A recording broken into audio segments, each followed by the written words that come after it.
नमस्कार दोस्तों, मधुर कथाएं चैनल पर एक बार फिर से आपका हार्दिक अभिनंदन है।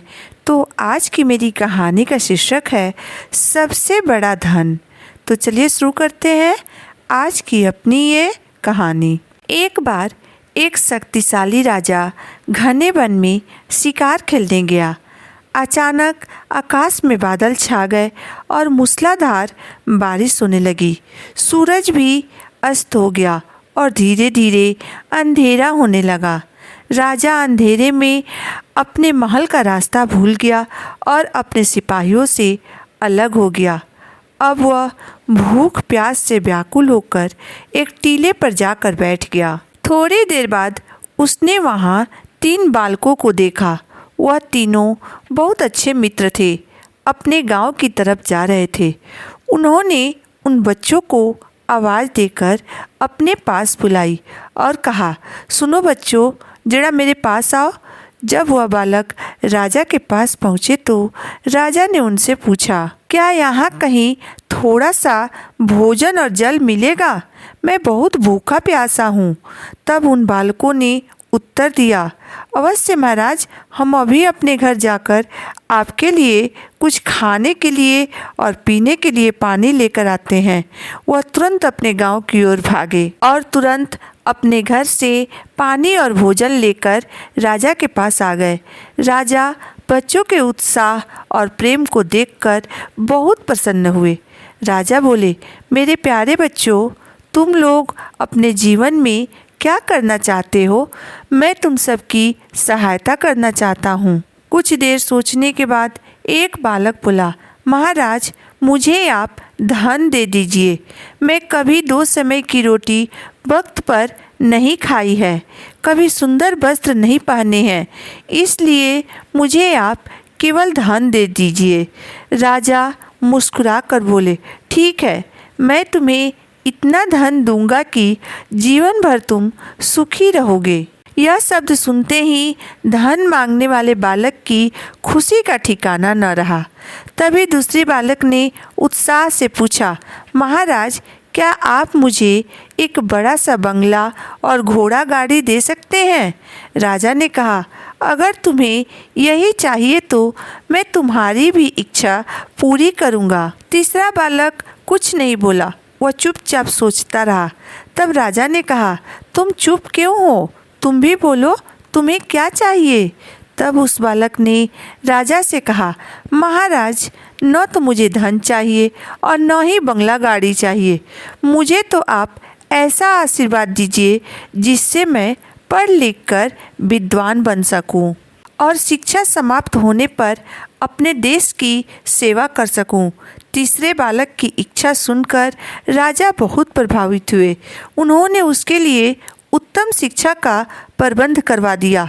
वह बहुत परिश्रमी बालक था, इसलिए उसने दिन रात एक करके पढ़ाई की और बहुत बड़ा विद्वान बन गया। और समय आने पर राजा ने उसे अपने राज्य में मंत्री पद पर नियुक्त कर लिया। एक दिन अचानक राजा को बरसों पहले घटी उस घटना की याद आई। उन्होंने अपने मंत्री से कहा, बरसों पहले तुम्हारे साथ जो 2 और बालक थे, अब उनका क्या हालचाल है? मैं एक बार फिर से तुम तीनों के साथ मिलना चाहता हूँ। तुम अपने उन दोनों मित्रों को कल भोजन पर आमंत्रित कर लो। राजा की बात सुनकर उनके मंत्री ने अपने दोनों मित्रों को भोजन पर आमंत्रित करने के लिए संदेश भेज दिया। अगले दिन तीनों मित्र एक साथ राजा के सामने उपस्थित हो गए। उन तीनों को देखकर राजा ने कहा, आज तुम तीनों को एक बार फिर से मैं साथ देखकर बहुत खुश हूँ। फिर उन्होंने अपने मंत्री के कंधे पर हाथ रखते हुए कहा, इन्हें तो मैं जानता हूँ, पर तुम दोनों अपने बारे में बताओ, तुम लोग आजकल क्या कर रहे हो? तब जिस बालक ने राजा से धन मांगा था, वह दुखी होते हुए बोला, राजा साहब, मैंने उस दिन आपसे धन मांगकर बड़ी भारी गलती की। इतना सारा धन पाकर मैं आलसी बन गया और बहुत सारा धन बेकार की चीज़ों में खर्च कर दिया।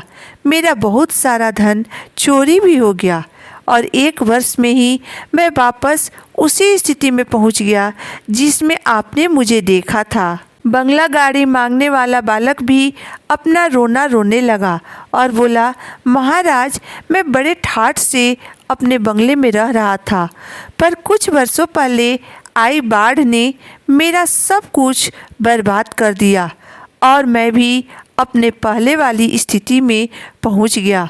उन दोनों की बात सुनने के बाद राजा बोले, सुनो, तुम दोनों मेरी एक बात को अच्छी तरह से गांठ बांध लो।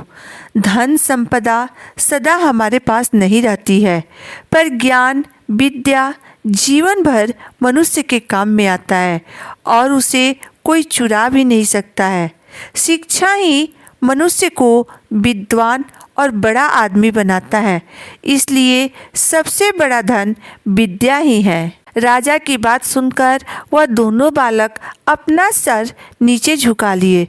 दोस्तों, यह बात बिल्कुल सही है कि विद्या एक ऐसा धन है जिसे न कोई चुरा सकता है, न कोई छीन सकता है और न ही उसे कोई बांट सकता है। इसलिए दोस्तों, अपने बच्चों को विद्या का धन जरूर दीजिए, क्योंकि विद्या ही दुनिया का सबसे बड़ा धन है। विद्वान व्यक्ति कभी भी भूखा नहीं रहता है और उसकी धन संपदा दिन प्रतिदिन बढ़ते रहता है। वह अपने ज्ञान के कारण अपने जीवन में सदैव खुश रहता है। आपको मेरी कहानी कैसी लगी, आप मुझे ज़रूर बताइएगा। अगर आपको मेरी कहानी अंत तक पढ़ने और सुनने के बाद पसंद आई हो तो मेरे वीडियो को लाइक कर दीजिएगा, चैनल को सब्सक्राइब कर दीजिएगा। तो फिर मिलते हैं एक नई वीडियो, एक नई कहानी के साथ। तब तक के लिए धन्यवाद।